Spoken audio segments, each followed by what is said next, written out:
안녕하세요. 오늘은 아주 특별한 교육 도구죠. 포디 프레임을 탄생시킨 박호걸 개발자님 이야기 속으로 함께 들어가 보려 합니다. 네, 안녕하세요. 보내주신 자료가 그분의 자전적인 이야기인데요. 정말 가난했던 어린 시절의 경험이 어떻게 세계적인 발명으로 이어졌는지 그 핵심을 같이 좀 파헤쳐 보시죠. 네, 박호걸 개발자님의 삶 자체가 뭐랄까요, 푸디 프레임의 설계도 같다는 생각이 들었어요.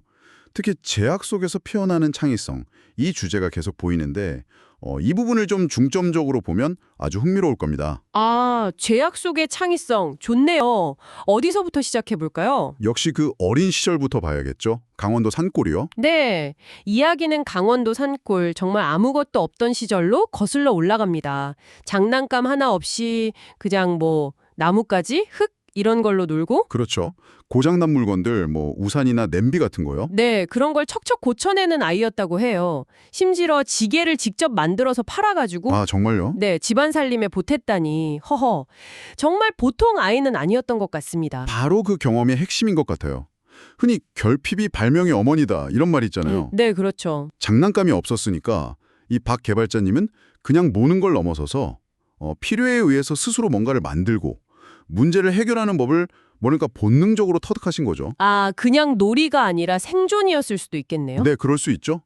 이게 바로 주어진 조건에서 최선을 만드는 포디 프레임의 핵심 DNA가 된 게 아닌가 싶어요. 그렇게 손재주를 키워서 나중에는 모형 제작 회사에 들어가셨죠?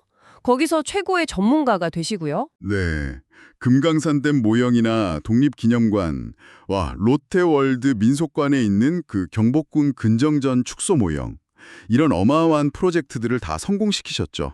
정말 대단한 경력인데, 근데 그렇게 최고의 자리에 올랐는데 오히려 공허함을 느끼고 회사를 나왔다는 점이 저는 참 의외였어요. 그 부분이 정말 중요한 전환점인 것 같습니다. 최고의 기술로 어떻게 보면 남의 것을 완벽하게 재현하는 일이잖아요. 그렇죠. 거기서 더 나아가서 뭔가 자신만의 의미 있는 창조를 하고 싶다는 그런 갈증이 생기신 거죠. 어린 시절에 느꼈던 그런 만드는 즐거움. 네, 맞아요. 뭔가 쓸모 있는 것에 직접 만들면서 느꼈던 그런 순수한 즐거움을 다시 찾고 싶었을 수도 있고요. 그래서 안정적인 길 대신에 자신만의 길을 찾기 시작하신 거고, 그게 결국 교육 도구 개발로 이어진 거죠. 그래서 그 오랜 고민 끝에 나온 아이디어가 바로 포디 프레임이었군요. 네, 근데 처음엔 수수깡을 생각했다가 더 유연하고 구하기 쉬운 빨대에서 가능성을 봤다는 게 재밌어요. 맞습니다. 근데 그냥 빨대는 한계가 있잖아요. 연결하는 게 어렵고. 그렇죠. 흐물흐물하고. 네, 그래서 그 한계를 넘으려고 연결봉이랑 연결발을 직접 고안해내신 거예요.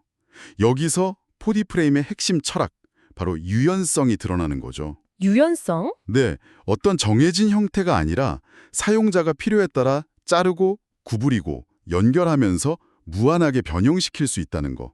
아, 특히 못 없이 나무를 이렇게 딱딱 끼워 맞추고 필요하면 해체해서 다시 쓰는 우리 한옥의 짜맞춤 방식, 거기서 영감을 얻었다는 점이 참 인상적이에요. 뭐든 될 수 있는 가능성 자체를 제공한다. 이런 거네요.